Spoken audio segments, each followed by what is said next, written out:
Retour en France où plus d'1 million de termites ont défilé au cri de « Vous nous faites scier ». Ils ont été terrassés en ajoutant à la boîte à outils une visseuse, une scie radiale en un clin d'œil. Des images difficiles. Nous allons relooker cette dalle en béton avec des lames et des lambourds de composite.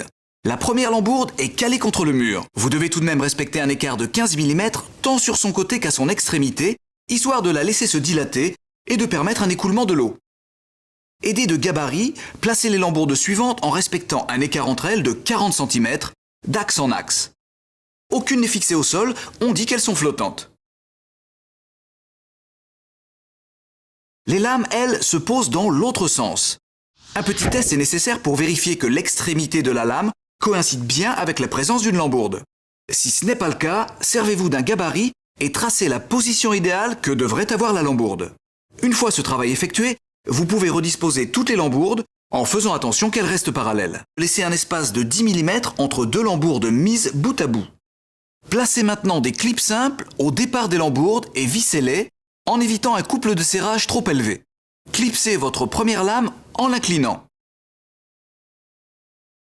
Bravo, vous n'allez plus pouvoir vous arrêter. Mesurez la distance restante pour terminer le rang, puis coupez une lame à la scie radiale et clipsez-la à son tour en tenant compte d'un écart entre lames de 8 mm dans le sens de la longueur. Pour le rang suivant, fixez les clips suivants. Ils sont doubles pour tenir la lame déjà posée et accueillir la suivante. L'écart entre chaque rang devra toujours être de 5 mm. La pose continue ainsi jusqu'au bout. Le composite ne craint ni les termites ni les champignons. C'est un mélange de bois et de polymère sans écharde. Et côté météo, du soleil, du soleil, du soleil.